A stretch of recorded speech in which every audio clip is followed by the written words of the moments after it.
함께 은혜 나눌 하나님의 말씀은 로마서 1장 9절부터 11절의 말씀이 되겠습니다. 로마서 1장 9절부터 11절의 말씀 다 찾으신 줄 알고 한 목소리로 함께 봉독하여 올리도록 하겠습니다. 내가 그의 아들의 복음 안에서 내 심령으로 섬기는 하나님이 나의 증인이 되시거니와 항상 내 기도에 쉬지 않고 너희를 말하며 어떻게 하든지 이제 하나님의 뜻 안에서 너희에게로 나아갈 좋은 길 얻기를 구하노라. 내가 너희 보기를 간절히 원하는 것은 어떤 신령한 은사를 너희에게 나누어 주어 너희를 견고하게 하려 함이니. 아멘. 심령으로 섬기는 하나님이다라는 말씀의 제목을 가지고 오늘과 다음 주에 합쳐서 함께 은혜를 나누도록 하겠습니다. 자꾸 이 로마서를 제가 두 편의 말씀으로 나눠서 이렇게 여러분들에게 할 수밖에 없는 게 전달해야 될 말씀 분량이 너무 많습니다. 그래서 제가 이 한 편의 설교를 오늘 이 두 주에 나누지 아니하고 오늘 제가 가지고 있었던 그 원고로서 여러분들에게 설교를 한다면 여러분들이 참아만 주신다면 그와 같은 강의 설교는 할 자신이 있습니다. 그렇게 하면 한 2시간 반 정도만 제가 열심히 떠들면 될 것 같아요. 근데 그렇게 들어버리면 머릿속에 남는 게 없어요.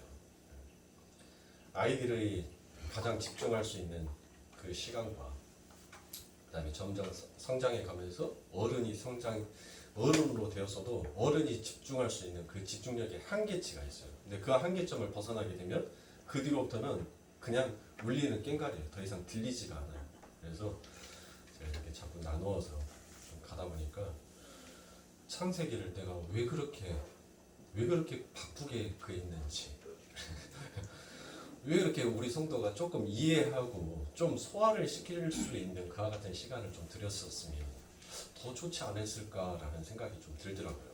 그래서 창세기도 지금처럼 이렇게 우리가 동영상을 찍어서 유튜브에다 올렸다면 성도들이 그 말씀을 다시 한번 이렇게 보면서 지금 이 로마서에 들어갔던 이 말씀과 창세기 그동안 동영상을 해놔서 올려놨던 그 말씀들을 함께 접목해서 보면 조금 더 이 로마서가 접근하는데 더 쉽지 않았을까라는 후회도 생기게 되더라고요.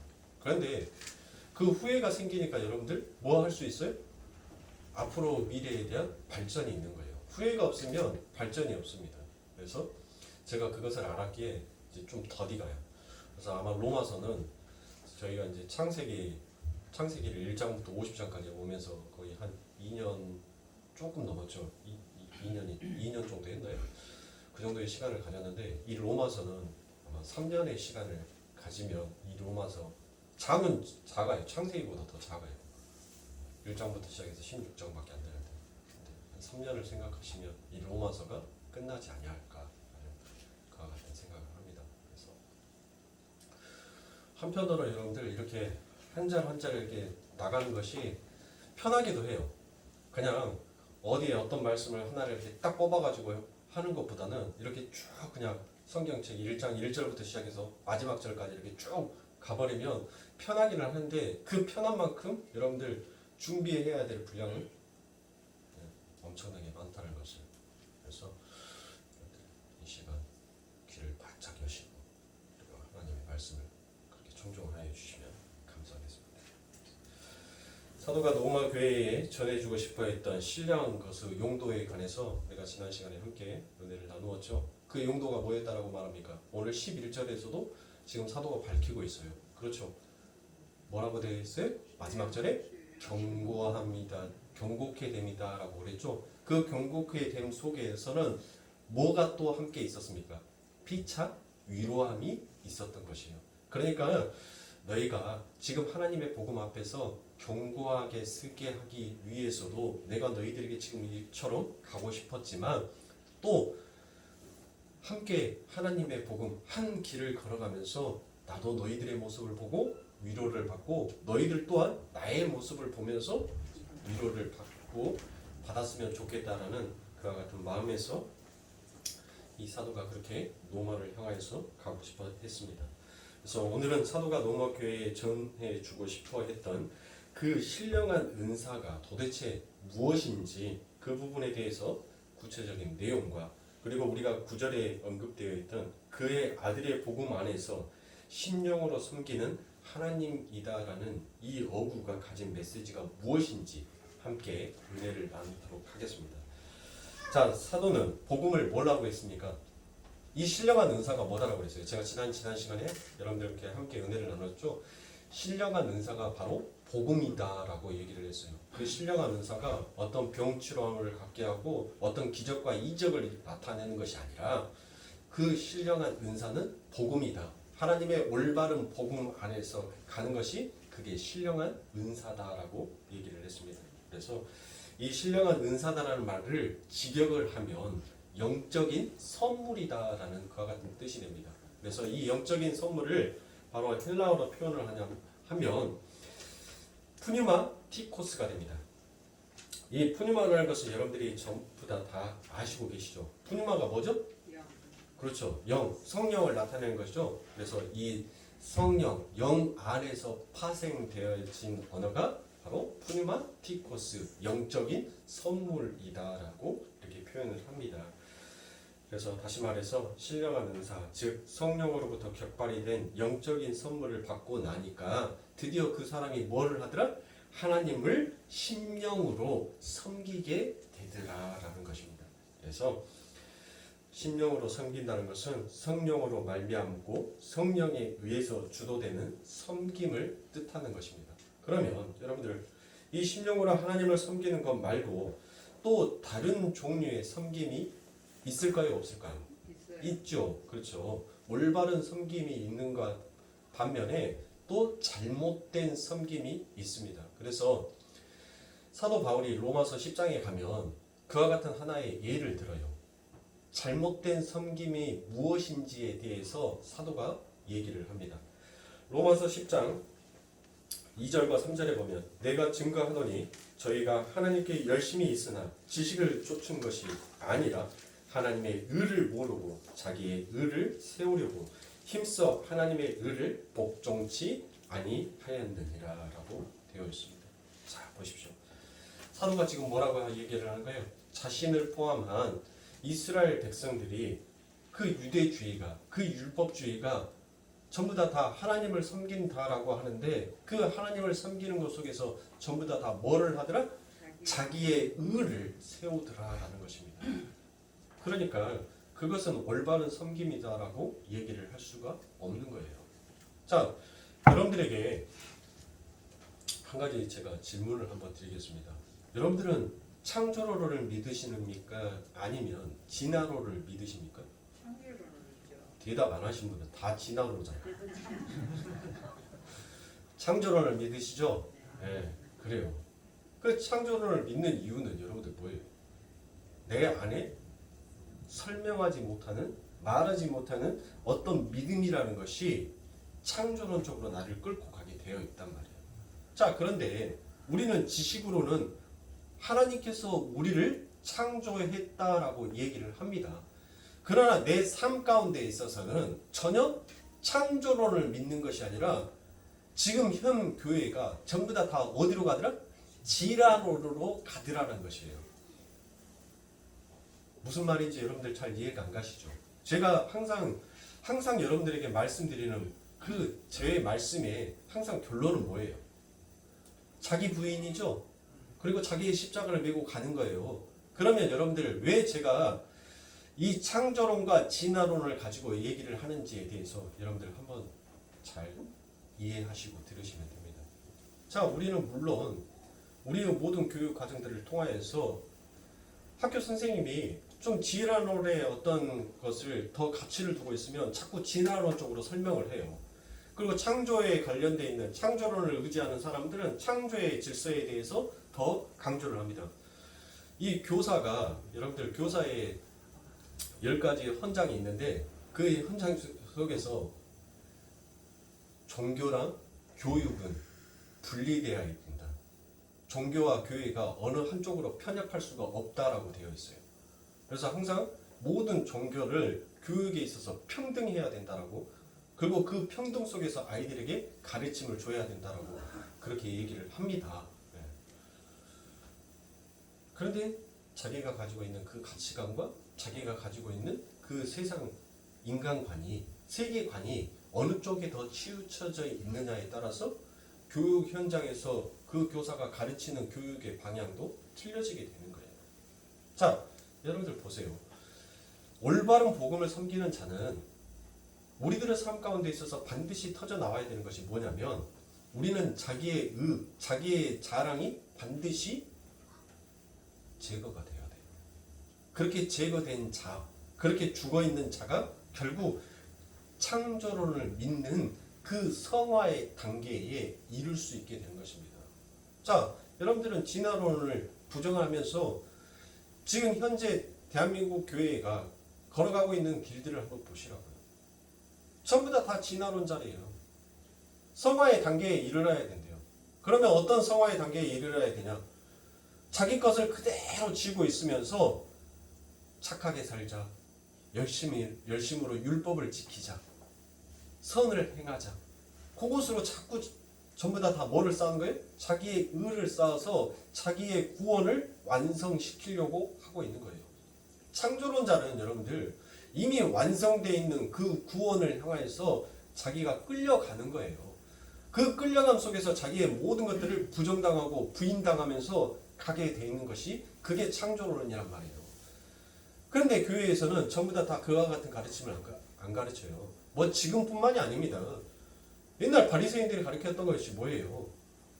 그 이스라엘 백성들에게 가르쳤던 것이 바로 그게 진화론 아닙니까? 야, 하나님의 올바른 복음, 하나님의 올바른 섬김이 있기 위해서는 반드시 자기 것이 전부 다 버려져야 돼요. 그런데 자기의 것을 전혀 버리지 못하고 오히려 세상의 사람들은 자기 것을 꽉 쥐고 거기에다가 더 더하려고를 합니다. 그 더하기 위해서 뭐를 하는 거예요? 율법을 지키는 거 아닙니까? 주일 예배에 참석하는 거 아닙니까? 눈도장 찍으면 나 하나님의 백성으로 나 천국 갈 수 있다라는 그와 같은 확신 갖기 위해서 그 안에는 예수가 있어요 없어요? 없어요. 다예요 나. 그냥 나라는 율법 안에서 그냥 어떤 종교의 행위만 하고 있는 거예요. 진짜 우리가 신앙을 한다면 나를 버리는 것이 그게 신앙이에요. 나를 버리는 것이 뭐예요 여러분들? 우리가 창세기에서 말씀 가운데 우리가 봤잖아요. 이 세상의 사람들을 하나님께서 버려버린 그 자녀들은 전부 다 누구를 위해서 살더란 거예요? 자기 자신을 위해서 살더란 것입니다. 그런데 하나님 앞에 선택받은 자, 하나님 앞에 예쁨을 받은 자, 그 자들은 전부 다 뭐 하더라? 자기의 것을 전부 다 버리는 자로 살더란 것입니다. 그래서 전부 다 하나님께서 하나님 앞에 선택받은 백성들은 전부 다 자기의 것이 모든 것이 다 뺏기는 자의 삶을 살지 않습니까? 전부 다 뺏기는 거예요. 결국은 그의 목숨까지도 뺏기게 되더니 거기에서 하나님의 말씀이 하나님의 번영이 일어나게 되더라는 것입니다.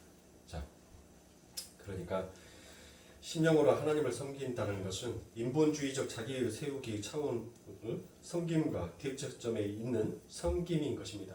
자, 그래서 쉽게 이 말을 풀어서 여러분들에게 말씀을 드린다면 진짜 하나님을 섬기는 자는 자기를 부인하게끔 되어 있어요. 내가 가지고 있는 나의 가치, 내가 가지고 있는 나의 내가 가지고 있는 나의 나 세우기의 그 모든 자랑들을 전부 다 버리는 자, 그 자가 하나님을 온전하게 섬길 수 있는 자인 것입니다. 그래서 우리는 먼저 왜 하나님을 섬긴다고 하는 이들에게서 그러한 가짜 섬김과 왜곡된 열심이 나오게 되는지에 대해서 여러분들 우리는 잘 고민해 볼 필요가 있습니다. 그와 같은 고민들은 여러분들 마지막 최종 인간의 삶 가운데서 어디에서 나오냐면 죽음 가운데서 나오게 되어 있습니다. 한평생을 하나님을 열심히 섬겼던 사람이 있어요. 하나님을 위해서 헌신과 봉사를 하면서 오직 주의 일이라면 정말 열심을 냈던 사람이 여러분들 그 죽음 앞에서 오히려 두려워 떠는 그들의 모습을 많이 봅니다. 또 어떤 사람들은 여러분들 하나님에 대한 똑같은 열심이 있었는데 그 죽음을 오히려 담담하게 기쁨으로 받아들이는 자들이 있더라는 것입니다. 그런데 사랑하는 성도님들 보세요. 어떤 자가 더 많을까요? 전자에 있는 자가 많을까요? 후자에 있는 자가 많을까요? 대부분 전자에 있는 자가 많더라는 것이에요. 저는 그와 같은 모습들을 보면서 참 슬픔을 금치 못합니다. 왜 그들의 삶 가운데 있어서 그토록 하나님을 섬겼고 하나님을 위해서 헌신과 봉사를 했던 그들이 왜 마지막 그 삶 가운데 있어서는 그 하나님께서 두려움에는 형벌이 있다라는 그 사망을 보고 그 죽음의 증상을 보고 그렇게 두려워 떠냐 이거예요. 왜 떠나는 거예요? 그러니까 그들이 하나님을 섬겼다 하면서도 결국 자기의 것을 내려놓지 못하고 자기의 것을 버리지 못하고 종교심으로써 하나님을 섬겨왔기에 그들은 마지막 삶 가운데서 하나님을 섬겼다라고 하면서도 가짜의 섬김, 잘못된 섬김이 그 안에 연실이 드러나더라는 것입니다. 우리는 신앙생활을 통하여서 여러분들 무엇을 배운 거냐면 우리는 날마다 우리의 죽음을 맞이하는 그 죽음의 현장을 우리는 날마다 이 신앙을 통해서 연습하고 그 길을 걸어가는 자예요. 나의 자랑을 버리고 나의 힘을 버리고 나의 행복을 버리고 나의 가치를 버리고 그 모든 것들을 정말 내가 집착하고 내가 중독되어 있는 그 모든 것들을 하나하나씩 버려감으로 인하여서 우리는 그 삶 가운데 진짜 죽음이 내 삶에 딱 닥쳐왔을 때 우리는 그때 두려워하지 아니하고 내 하나님을 만난다는 그와 같은 마음에 오히려 기쁨이 터져 나오게 돼야 하는 것입니다. 그게 잘못된 신앙과 잘못된 섬김 속에서 나타나는 두 가지 증상이 바로 그 죽음, 사망 앞에서 나오더라는 것입니다. 그래서 올바른 성도, 올바른 신앙생활이라는 것은 결국 자기의 모든 것들이 부정당해졌을 때 그때 진짜 자기 안에 맺혀진 하나님의 참된 열매가 터져 나올 수 있게 되는 것입니다. 자, 그래서 복음이 신령한 은사인 것은 바로 즉 신령한 은사라는 것은 누구에게나 다 열려져 있는 은사가 아니라라는 그와 같은 뜻이 되는 것입니다. 그걸 바울이 고린도에서 이렇게 설명을 하고 있습니다. 고린도전서 2장 12절부터 14절을 보면 우리가 세상의 영을 받지 아니하고 오직 하나님께로 온 영을 받았으니 이는 우리로 하여금 하나님께서 우리에게 은혜로 주신 것들을 알게 하려 하심이라. 우리가 이것을 말하거니와 사람의 지혜의 가르친 말로 아니하고 오직 성령의 가르치신 것으로 하니 신령한 일을 신령한 것으로 분별하느니라. 육에 속한 사람은 하나님의 성령의 일을 받지 아니하나니 저에게는 미련하게 보이며 또 깨닫지 못하나니 이런 일은 영적으로 하여 분별함이니라라고 얘기합니다. 자, 보시는 것처럼 신령한 것은 뭐로서 보인다는 거예요. 신령한 것으로서만 해석되어지고 이해되어질 수 있다라는 것입니다. 그러니까 이 말인즉슨 여러분들 우리 안에 우리의 가치관, 우리의 세계관이 있으면 절대 하나님의 말씀을 하나님의 말씀으로 온전하게 믿을 수가 없다는 거예요. 왜 어린 아이들과 점점 성장해서 지식이 많이 쌓여져 있는 사람과 그 습득하는 그 습득의 속도가 왜 다른 줄 아세요? 어린 아이들은 아무것도 없어요. 무지예요. 더 이상 듣지 아니했단 말이에요. 그래서 새로운 정보들을 새로운 관심거리가 그 안에 접해지게 되면 그것을 습득해서 자기 것으로 만들어가는 그 속도가 굉장히 빨라요. 그런데 어른들은 뭐가 많습니까? 네. 자기가 인생을 살아보니까 이게 맞다, 이게 틀리다, 옳고 그름의 판단이 내려져 버려요. 그 옳고 그름의 판단 속에서 하나님께서 말씀하시는 그 말씀까지도 뭘로 판단해 버리냐면 아니야, 이 말씀은 안 맞아. 이 말씀은 맞아로 그렇게 판단을 하는 거예요. 그러니까 하나님의 말씀이 기록되어 있는 모든 말씀이 전부 다 쉽게 믿어지지가 않는 것입니다. 아멘은 해요. 아멘을 하는데 내 인생 가운데 그게 나타나지를 못하는 것이에요. 그래서 바로 우리가 우리의 것을 버리지 못하고 우리의 것을 내려놓지 못하기에 그래서 신령한 은사인 거예요. 우리가 할 수 없는 것을 할 수 있게끔 신령한 것으로 할 수 있게끔 해주는 것이 그게 바로 믿음인 것입니다. 우리가 어떻게 예수를 믿어요? 여러분들 세상 가운데에서 복음 전해 보십시오. 그 복음이 결코 쉬운 것이 아니에요. 안 믿는다니까요. 사람들이 대답은 잘해요. 예 하라고 하지만 뒤에 돌아가서 아니요라고 하는 자가 있더라는 것이에요. 성경에도 기록되어 있지 않습니까? 부모가 뭐를 시켰는데 그 앞에서는 예 해요. 대답은 예 해놓고 돌아서서 아니요라고 그 일을 안 하는 자가 있습니다. 그런데 또 어떤 자는 부모가 어떤 말을 하는데 그 앞에서 아니요라고 했어요. 그러고 난 다음에 돌아서 생각해 보니까 그게 맞아. 그래서 그 일을 하는 자가 있더라는 것입니다. 그러니까 성경이 여러분들 얼마나 기가 막힌 책이냐고요. 여러분들이 이 인생의 모든 것들을 전부 다 이 안에 다 담아놨어요. 그런데 그 말씀을 우리가 믿지 못하는 것은 여전히 나의 지식, 나의 생각이 옳다라는 그와 같은 가치성이 하나님의 말씀조차도 눌러버리더란 것이에요. 뭘로? 나라는 이 우상이 하나님마저도 부셔버리려고 하더란 것이에요. 그게 바로 죄인 것입니다. 그래서 고린도전서 9장 11절에 보면 우리가 너희에게 신뢰한 것을 뿌렸은즉 너희 육신의 것을 거두기로 과하다 하겠느냐라고 되어 있습니다. 여기에서 육신의 것은 육신의 죽음을 말하는 것입니다. 물론 사도가 고린도전서 9장에서 1차적으로 이야기하려 했던 것은 바로 헌금에 관한 것이기도 합니다. 그러나 복음은 단순히 성도들의 소유를 털어내는 정도가 아니라 성도의 육적 자아 전체를 털어내는 능력과 임무를 갖고 성도에게 임한다라는 것입니다. 그러니까 하나님에 의해서 육적 자아를 많이 털린 사람일수록 뭐를 하게 되어 있어요? 하나님 앞에 기쁨의 헌금을 할 수 있게 되어 있습니다. 그래서 제가 여러분들에게 금요일날 말씀드렸던 것처럼 수요일날 말씀드렸나? 네, 수요일 예배 때 말씀드렸던 것 같은데 우리가 헌금을 많이 내면 많이 낼수록 뭐예요? 손해예요. 그 헌금은 결코 우리들에게 뻥튀가 되어져서 오지 않는다니까요. 그런데 하나님께서는 우리들에게 헌금을 하라는 이유가 뭐예요? 이 세상에 돈은 돈 없이 살 수 있는 사람 있어요? 이 세상에서 돈 없이 살 수 있는 사람 아무도 없어요. 전부 다 돈이 있어야지만 살 수가 있단 말이에요. 그러면 이 세상에 있어서 돈은 곧 뭐예요? 내 생명이란 말이에요. 그 돈이 있어야지만 나를 보호할 수 있어요. 그 돈이 있어야지만 내가 명성을 가질 수가 있어요. 그 돈이 있어야지만 내가 이 세상을 누릴 수 있어요. 그런데 우리가 헌금을 한다는 것은 뭐예요? 하나님, 내가 이 세상에서 집착하고 내가 이 세상에서 끊지 못하는 것을 하나님 이 헌금 안에 들여서 하나님 앞에 드림으로 내가 이 세상에서 집착하고 중독되어 있는 이것을 하나님 하나씩 하나씩 끊어갈 수 있는 그와 같은 훈련을 합니다라고 하나님 앞에 드려지는 거예요.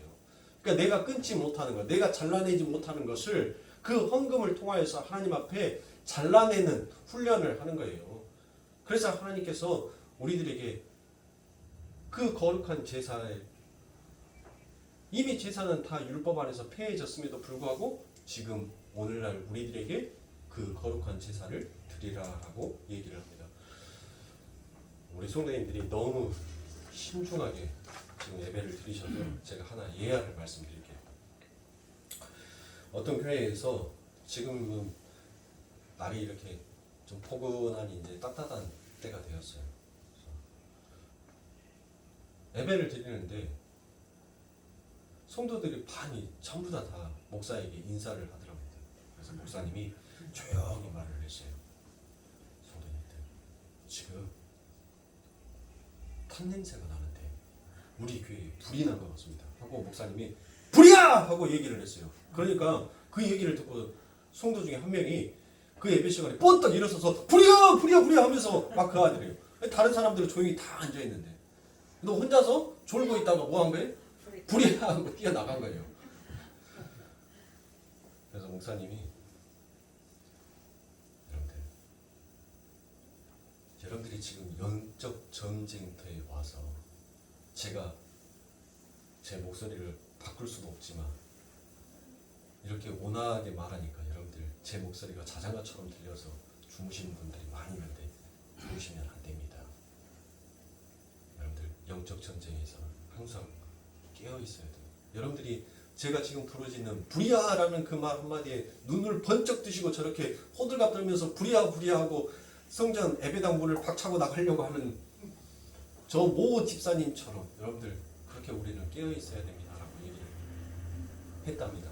그래서 우리 거룩교회 성도님들, 제가 예배 시간에 불이야라는 그와 같은 말을 사용하지 않도록 우리 성도님께서는 눈들을 빡 뜨시고, 너 하나라도 더 빨리 내 귀에다가 먹여, 내 양식이 되게끔 먹여라는 그와 같은 눈초리로 저를 막 보셔야 돼요.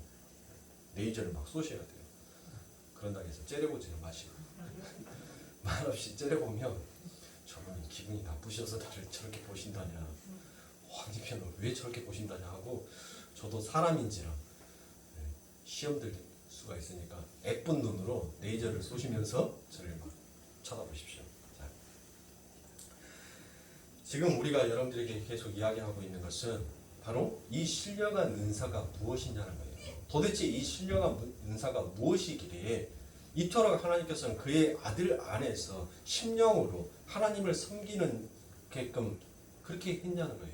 그러면 여러분들, 이 이야기를 다루기 위해서는 우리가 또 어디로 넘어가야 되냐면 창세기로 쭉 넘어가야 됩니다. 그래서 창세기부터 시작해서 요한계시록까지 여러분들 그 모든 말씀들을 쑥 훑어보면서 가도록 하겠습니다. 그래서 오늘은 창세기 몇 장의 부분들만 한번 보고 여러분들 오늘 예배를 마칠 거예요. 왜 제가 길다라고 얘기하는지 이제 아시겠죠? 창세기에서부터 또 거슬러 온다니까요. 그래서 왜 여러분들에게 창세기와 요한계시록을 먼저 끝내라는지 이제 여러분들이 아시면 돼요. 그리고 저도 이제 후회가 돼요. 그래서 다시 한번 언제 기회가 되면 여러분들에게 창세기 말씀을 다시 한번 또 시작해서 해드릴까 하고 생각을 하고 있습니다. 그때는 정말 천천히, 지금처럼 천천히 그렇게 가도록 하겠습니다. 자, 여러분들, 지금부터 복음이 왜 신령한 은사인지, 그리고 신령한 은사를 이해하고 수긍을 하여 심령으로 하나님을 섬기는 것이 얼마나 큰 복인지에 관해서 이제부터 여러분들에게 한번 설명을 드리도록 하겠습니다. 창세기 3장 4절부터 7절에 보면, 뱀이 여자에게 이르되 너희가 결코 죽지 아니하리라. 너희가 그것을 먹는 날에는 너희 눈이 밝아 하나님과 같이 되어 선악을 알 줄을 하나님이 아시느니라. 여자가 그 나무를 본즉 먹음직도 하고 보암직도 하고 지혜롭게 할 만큼 탐스럽기도 한 나무인지라. 여자가 그 실과를 따먹고 자기와 함께한 남편에게도 주매 그도 먹은지라. 이에 그들의 눈이 밝아 자기들의 몸이 벗은 줄을 알고 무화과 잎을 엮어 치마를 하였더라라고 되어 있습니다. 자, 여러분들, 아담과 하와가 누구에게 꼬여있죠? 뱀의 꼬임에 빠져서 하나님의 말씀을 어기고 선악과를 먹어버립니다. 그래서 우리는 6절에 자기와 함께한 남편이라는 그 어구를 통하여서 지금 무엇을 알 수가 있냐면, 하와만 이 선악과의 나무 현장에 있었던 것이 아니라 그의 남편 누구도, 아담도 함께 있음을 알 수 있습니다. 왜냐하면 히브리어 전치사 임이라는 것이 여기에 있어요. 임. 히브리어로 보면 임이라는 단어가, 이 전치사 임이 있는데, 이 임을 나타내는 전치사는 항상 히브리어에서 전치사 임은 그때 당시의 현장을 나타낼 때 쓰는 단어가 임입니다. 그래서 지금 이 선악과 나무 앞에 임이라는 말이 있어요. 자기의 남편과 함께 있더라라는 그 말 앞에 임. 그러니까 그 현장 안에 지금 하와만 있었던 것이 아니라 아담도 함께 있었다라는 이야기가 되는 것입니다. 그런데 왜 뱀이 하와를 미혹할 때 말리지 않았을까라는 그와 같은 의문점들이 여러분들 창세기를 읽다 보면 그와 같은 많은 의문점들이 생기게 될 것이에요. 그리고 하나님의 명령을 직접 들었던 아담은 왜 하와가 보내주는 저주의 실과를 그대로 먹었냐라는 것입니다. 그렇죠? 또한 하나님은 성경의 독자인 교회에게 도대체 무엇을 설명해 주시기 위해서 아담과 하와를 공범으로 만들어 놓으시고 그 다음에 여자인 하와가 먼저 선악과를 먹게 만드시고 신랑이 그 신부와 함께 똑같은 저주 상태가 되는 이 순서의 역사를 하나님께서 왜 경륜하고 계시냐라는 이와 같은 질문들이 생기죠. 자, 간단하게 여러분들에게 결론부터 말씀드리자면, 하나님은 죽은 흙에 불과한, 다른 말로 선악과를 먹고 하나님의 저주를 받을 수밖에 없는 그러한 존재들에게 당신의 아들을 신랑으로 주어 그 아들을 여자와 같은 저주 상태로 밀어넣어 그 죽어야 할 여자를 살려내시는 구원의 이야기를 설명하시기 위해서 에덴 동산 위에 그러한 그림을 그려 놓으신 것입니다. 자, 그러니까 하나님께서 왜 선악과를 하와가 먼저 먹고 그 다음이 신랑인 아담이 먹게 했는지에 대한 그 이유가 여러분들 구원이라는 그 말씀 안에서 이제 풀렸죠. 왜 풀렸어요? 창세기 3장 15절부터 21절의 말씀에 보면 하나님께서 그 후손으로 인하여서 하나님의 백성이 살아나는 자, 그 저주에서 풀려나게 되는 것을 하나님께서 설명을 해주신단 말이에요. 은혜의 국률이 무엇인지를, 그렇죠? 그렇게 설명을 해주셔요. 그러니까 지금 하는 뭐예요? 하나님에 의해서 저주받은 자예요. 죽어야 될 자단 말이에요. 그런데 그 죽어야 될 자가 죽지 아니하고 살아나는 것이 그게 구원이라는 것이에요. 그러면 어떻게 안 죽냐고요? 어떻게 안 죽어요? 바로 그 신랑인 그 예수가 하나님의 제물이 되어서 그가 죽음으로 인하여서 그 죄의 전가가 이루어짐으로 인하여서 그 하가 살게 되는 거예요. 그러니까 여러분들 이 선악과를 먹고 난 다음에 아담과 하가 뭐 때문에 하나님 앞에 죄를 지었다는 거예요? 여러분들 죄가 뭐예요? 이 도대체 창세기에서 말하는 죄가 뭐냐고요? 그러니까 여러분들이 선악과를 먹고 난 다음에 그들이 벌거벗음을 부끄러워하여라는 그 말씀에 그 부끄러운 것이 여러분들 죄다라고 생각을 해요. 그런데 하나님의 말씀 안에서는 그 부끄러움이 죄가 아니에요. 그 이후에 이어지는 말이 그들이 하나님을 진노케 한 거예요. 뭐를 진노케 한 거예요? 그들이 뭐를 만들어서 입었더라? 무화과 나무 잎으로 그들이 옷을 해 입었더라. 그러니까 자기 스스로 뭐를 가리려 했던 거예요? 자기 스스로 부끄러움을 가리려 했던 그 행위가 하나님의 진노를 산 거예요. 그러면 여러분들 보세요. 창세기에서 아담과 하와를 하나님께서 창조를 해서 만들어 놓으시고 난 다음에 하나님께서 그들에게 가죽 옷을 입혔더라라는 말씀을 찾아보세요. 있어요? 아니 하나님께서 아담과 하와를 만들어 놓으시고 그들이 벌거벗음이 보기 좋지 아니하여서 그들에게 하나님께서 가죽 옷을 입혔더라는 말씀이 있냐고요. 그리고 난 다음에 그들이 죄를 범하여서 하나님께서 입혀준 그 가죽 옷을 보고 부끄러워해서 자기들이 또 그 위에 치마의 옷을 해 입었더라는 말씀이 있냐고요. 없단 말이에요. 그러면 즉 그 말은 뭔 말이에요? 그들은 하나님 앞에서 창조되었을 때 뭐한 자였어요? 벌거벗은 자예요. 그들이 죄를 짓기 전에도 벌거벗은 자였고 죄를 지어도 그들은 벌거벗은 자란 말이에요. 그러니까 벌거벗은 것에 대해서는 부끄러움이 아니에요. 그런데 그들의 행위가 그 부끄러운 그것을 감추기 위해서 가리기 위해서 행했던 그 행위가 결국 그것이 죄다는 것이에요. 그게 잘못됐다는 거예요. 그래서 그 잘못된 것을 하나님께서 심판하려고 오시는 것이 아닙니까? 그러니까 인간 스스로가 뭐 한다는 거예요? 인간은 인간 스스로 자기의 지혜와 자기의 지식, 자기의 열심, 자기의 힘을 가지고 자기의 부끄러움을 감출 수 없는 존재다라는 것을 하나님께서 이 에덴의 동산을 통하여서 우리들에게 설명하여 주시고 싶은 것입니다. 그래서 하나님께서 그들에게 찾아오잖아요.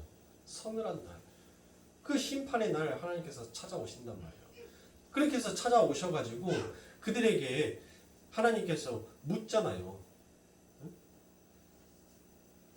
누가 너의 벗은 것을 가르쳐 주었더냐라고 묻지 않습니까? 네 왜 그 벗은 것이 부끄럽다라고 네 그것을 누가 가르쳐 줬냐는 거예요. 네? 너는 원래 하나님 앞에서 뭐한 자예요? 너는 원래 하나님 앞에서 벌거벗은 자로 살아야 되는 자인데 네 지금 그것을 왜 감추었냐는 거예요. 네 스스로가. 네? 그래서 하나님께서 뭐합니까? 야 그것으로는 너희의 치부, 너희의 부끄러움을 절대 감출 수가 없어. 그래서 하나님께서는 인류 최초의 살인자가 됩니다. 하나님께서 먼저 살인을 해요. 하나님께서 먼저 죄를 범하신다니까요. 하나님께서 고의적 도살자가 되시는 거예요. 왜? 누구를 살려주기 위해서? 하나님께서 창조해 놓으신 그 인간을 살리기 위해서 하나님께서는 무고한 피를 그 에덴의 동산에서 흘리십니다. 그리고 그 가죽 옷으로 누구에게? 우리에게 입혀주셔요.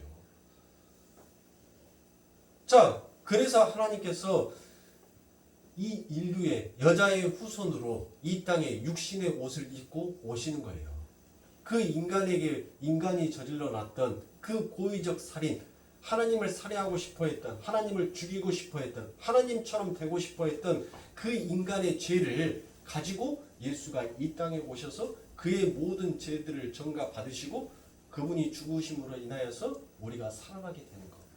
그것을 하나님께서는 이 창세기의 에덴이라는 동산에서부터 시작해서 끄집고 와서 여러분들 예수의 십자가의 그 이야기까지, 그리고 그 십자가의 이야기에서 요한계시록의 마지막에 하나님의 나라의 백성들이 어떻게 완성되어지는지를 지금 설명하고 가시는 거란 말이에요.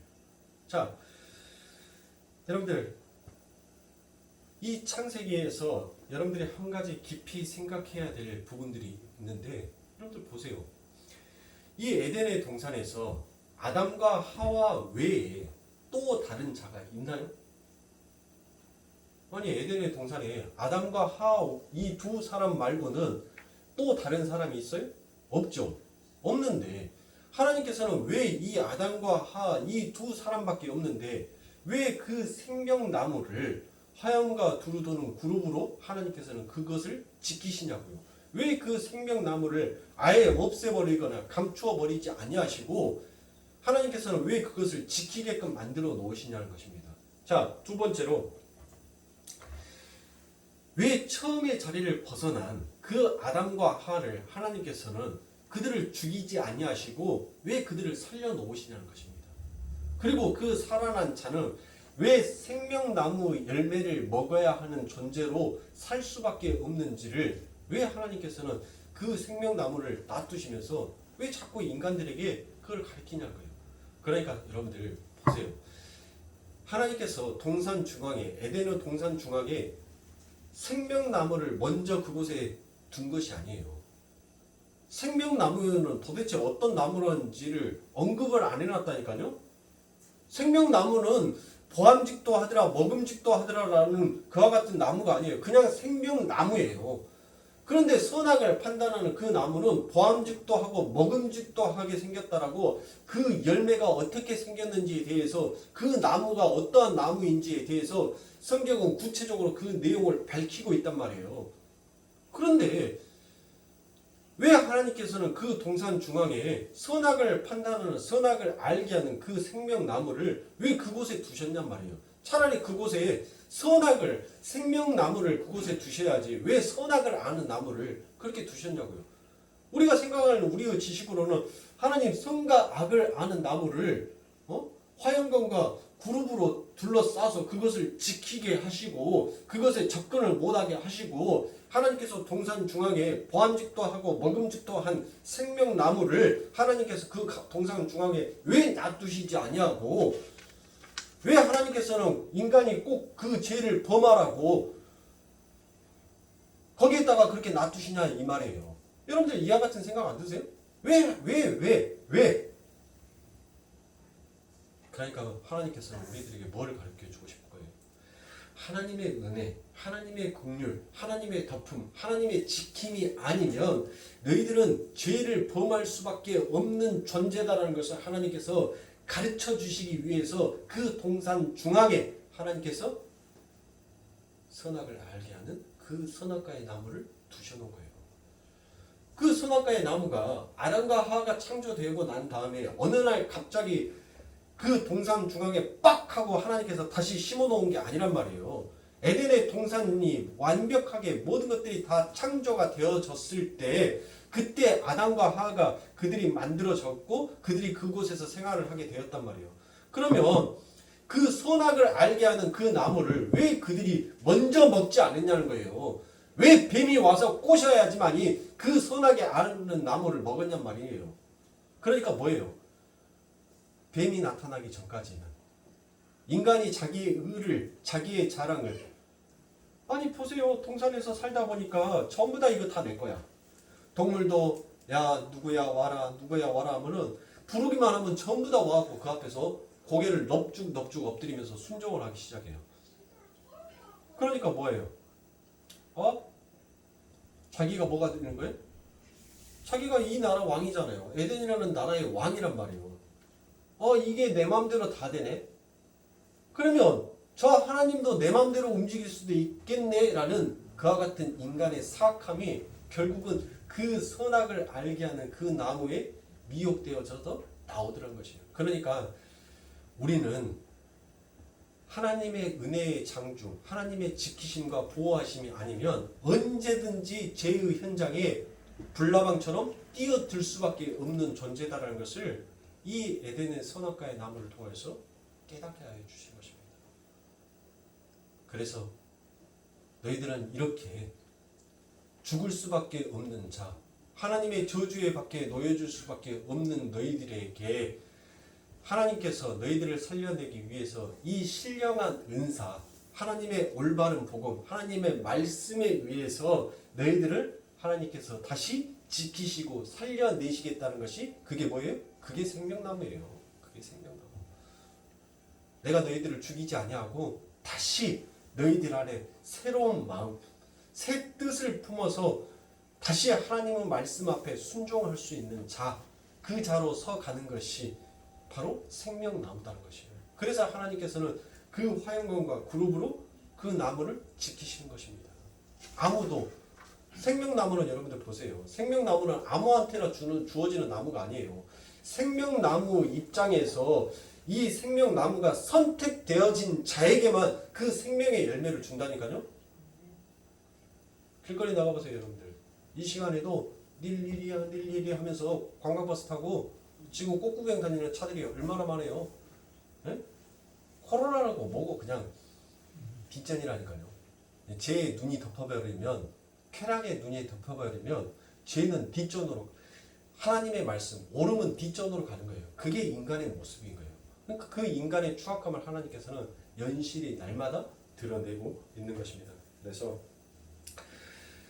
이 사도가 골로새서 1장 16절에서 이 만물이 창조된 이유가 무엇인지에 대해서 이 사도가 얘기를 한단 말이에요. 이 만물이 누구를 위해서 창조가 되었어요? 누구를 위해서? 우리를 위해서 창조되었어요? 골로새서 1장 16절에 보면 만물이 그에게 창조되되 하늘과 땅에 보이는 것들과 보이지 않는 것들을 혹은 보자들이나 주관들이나 정사들이나 권세들이나 만물이 다 그로 말미암고 그를 위하여 창조되었고라고 되어 있습니다. 그러니까 누구를 위해서 창조되었다는 거예요? 예수를 위해서 창조되었다는 거예요. 하나님을 위해서, 예수를 위해서 창조가 되었다라고 얘기를 하는 거예요. 에베소서 1장에서도 누구를 위해서 창조되었다고요? 이 모든 것이 예수를 위해서 창조되었다는 거예요.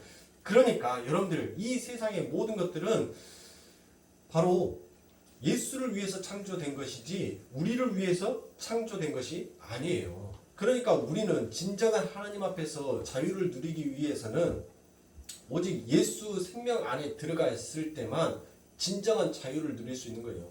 우리는 전부 다 이 땅에서, 여러분들 우리는 이 땅에서 전부 다 제한적 자유의지를 가지고 있어요. 여러분들 진짜 자유예요? 그 자유라는 것은 여러분들 어디가 가서든지 간에 막힘이 없는 것이 자유예요. 내가 원하는 뜻, 내가 하고 싶어 하는 것, 그 모든 것들이 막힘없이 가는 것이 그게 자유라니까요. 그런데 우리는 전부 다 자유는 자유인데 뭐 안에서 자유예요? 법 안에서 자유잖아요. 내가 법을 지켰을 때 그 법을 지킨 것 안에서 우리는 자유함을 누릴 수가 있어요. 술 먹고 운전하지 말라고 했는데 술 먹고 운전해서 사람을 죽이면 우리는 그때부터 뭐예요? 우리의 몸에는 제한적인 자유의지가 생겨요. 죄를 범한 사람도 여러분들 제한적 자유의지가 있다니까요. 깜빵에 가면은 깜빵에 가서 여러분들 그냥 너 형 2년 하고 딱 집행을 하면 아무것도 못 움직이고 그 독방에 앉아서 가만히 있는 것이 아니라 여러분들 그 사람이 감옥 안에서도 운동도 하고 산책도 하고 기술도 배우고 다 하잖아요. 그런데 어디 안에서 그 감옥이라는 울타리 안에서 그가 제한적으로 누릴 수 있는 자유란 말이에요. 숨 쉴 수 있는 자유, 먹을 수 있는 자유, 생리적인 현상을 해결할 수 있는 자유, 그 모든 것들이 제한적 자유 안에서 이루어진단 말이에요. 그런데 진짜 참된 자유는 내가 원하는 뜻, 내가 원하는 생각, 내가 원하는 방법, 그 모든 것들이 막힘과 한계성이 없는 거예요. 그냥 내가 가는 것이 곧 뭐가 되는 거예요? 법이 되는 거예요. 법. 그래서 우리 하나님께서 내가 길이요 진리요 생명이다. 내가 진짜 자유로운 자다는 거예요. 내가 가는 것이 곧 뭐가 되니까? 법이 되니까 나를 막을 자가 없다는 거예요. 그러니까 이 세상에서 우리를 뺏을 자가 있어요, 없어요? 없다라고 얘기를 하잖아요, 성경에서. 왜? 우리 하나님이 법이에요. 그러니까 너희들에게 진정한 자유라는 것은 바로 영적인 말씀 앞에서 너의 육적 자아가 죽어나가는 것이 진짜 자유한 것이에요. 자유라는 것은 여러분들 내 것이 전부 다 털려가는 것이 그게 자유라고 제가 말씀을 드렸잖아요. 제가 지난번에 금요일에 된가 말씀을 드렸을 것 같은데 제가 우리 예은이 돌이 되어서 예은이 때문에 제가 돌반지를 샀어요. 골드바를 사가지고 제 서랍 속에다 딱 넣어놨어요. 근데 그 골드바가 있기 전까지만 해도 집에 문이 잠겨있던 안 잠겨져 있던 우리 집 그 도어락 키가 바뀌었어요. 언제 바뀌었냐면 예은이 금 사고 난 다음에 바뀌었어요. 그 전에는 빨간색이었어요. 빨간색. 그래서 위로 뚜껑 열어갖고 비밀번호 누르고 뚜껑 닫으면 이게 띠리릭 해갖고 문이 잠겨요. 근데 이게 오래되다 보니까 띠리릭 소리는 나는데 문을 열어보면 문이 열려요. 안 잠겨 있는 거예요. 이게 모터가 이제 다 되어가지고 소리만 나지 이게 쉬 돌아가야 되는데 안 돌아가요. 냅둬버려요. 그냥 다시 누르기가 귀찮으니까 그냥 놔두고 가요. 왜? 도둑놈 갖고 가봤자 갖고 갈 것이 뭐 있어야지 갖고 가지. 네? 옛날 쌍팔년도처럼 그렇게 뭐 TV 들고 가고 냉장고 들고 가고 요즘 도둑놈도 무거워서 그거 안 갖고 가요. 그냥 심플하게 그냥 딱 주머니에 호주머니에 딱 넣어서 내가 저 집에 들어갔다 나왔는지 안 나왔는지 모를 정도 그런 것만 딱딱 갖고 가요. 그런 것만. 근데 집에 골드바 그거 하나가 있다고 해서 여러분들 다시 가요.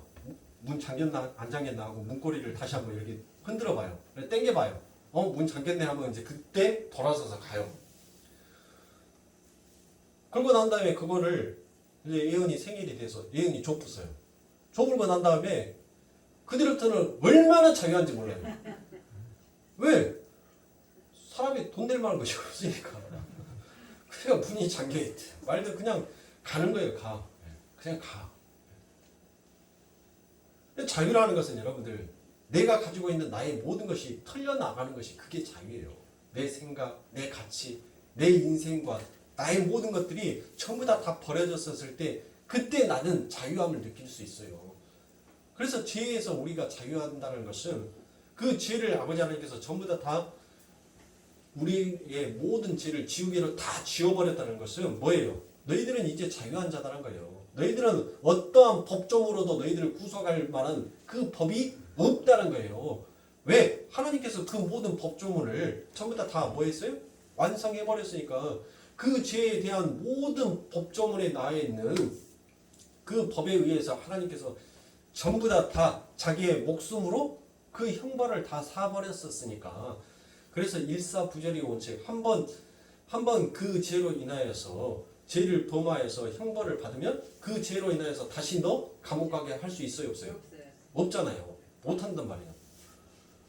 그러니까 우리 인간이 가지고 있는 몇 개의 조항이요? 하라와 하지 말라 800개나 되는 그 조항의 제목을 가져다가 예수한테 붙인 거예요. 그래서 너 사형. 그래서 예수를 죽인 거예요. 그러면 예수는 지금 몇 개의 조항으로 죽은 거예요. 이 800개나 되는 이 법조문의 조항을 제목을 가지고 그것으로 인하여서 죽은 거예요. 이 예수가. 그래서 법조문으로 더 이상 우리를 정죄할 법이 없다라고 얘기를 하는 거예요. 왜? 성경이 지금도 편찬이 되어서 써지고 있습니까? 그러면 또 다른 법조문이 생길 수도 있겠죠. 그런데 성경은 이미 아멘 하고 끝나버렸어요. 더 이상 기록되지 않냐는 책이 이 성경의 책입니다. 하나님의 말씀이란 말이에요.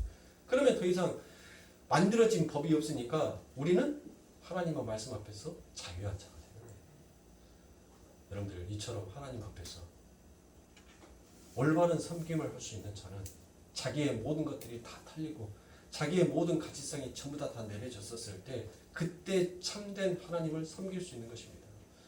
여러분들 우리는 우리의 스스로 우리의 부끄러움을 감출 수 있는 존재가 아니에요. 우리의 부끄러움을 감출 수 있는 것은 오직 하나님밖에 없다는 것을 여러분들이 아셔야 됩니다. 그래서 우리는 이 인생에 있어서 우리가 주체가 아니에요. 우리는 오직 하나님의 영광을 드러내는 우리는 객체일 뿐인 것입니다. 우리가 주체가 되어서 살려고 한다면 그게 바로 죄인 거예요. 사랑하는 성도님들, 이제 말씀을 정리해서 마치도록 하겠습니다. 그래서 여러분들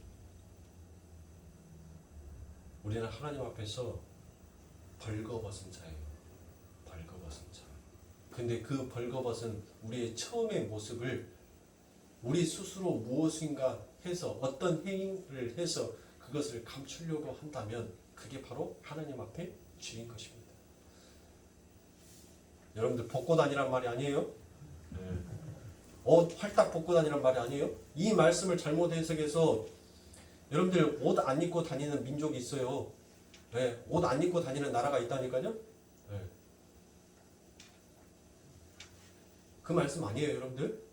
어디 주위에 가면 가고 싶은 사람은 저한테 조용히 문자 보내세요. 제가 위치와 주소 찍어드릴 테니까 비행기 타고 한 열 몇 시간만 날아가면 그 나라에 갈 수 있어요. 그 나라에 가서는 옷 입고 다니는 것이 죄예요. 옷 다 벗고 다니는 거예요. 하나도 안 입고 다녀요. 옷 벗고 다니란 말 아니에요, 여러분들. 우리의 옷을 벗으라는 것은 우리의 육적 자아를 죽이라는 말이에요. 그 옷을 벗으라는 말이에요. 나 아니면 안 돼. 나는 할 수 있다. 하나님 도움 없이도 내가 분명히 이룰 수 있다. 완성할 수 있다라는 그와 같은 나의 육적 생각, 그 모든 것들을 우리는 벗어야 돼요.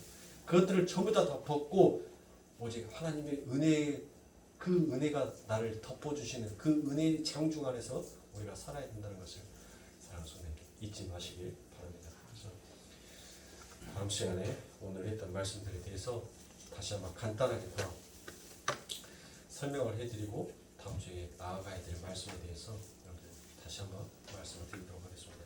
저도 말씀을 준비하다 보면 매끄럽지 못할 때가 있어요. 막 뭔가를 이렇게 아는데 이게 막 바깥으로 얼른 터져 나와야 되는데 그게 막혀 있을 때 저도 답답해요. 오늘 설교는 제가 조금 답답한 설교였어요. 다음 주에는 제가 이 말씀을 더 짬뽕을 해서 여러분들에게 말씀을 더 먹여드리겠습니다. 그러니까 말씀의 결론은 딱 하나예요. 우리 육적 자아를 죽여야 됩니다.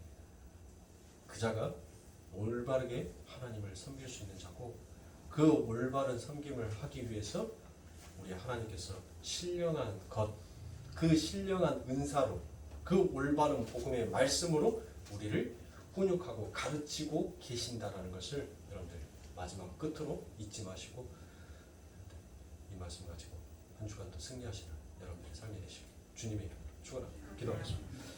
하나님 은혜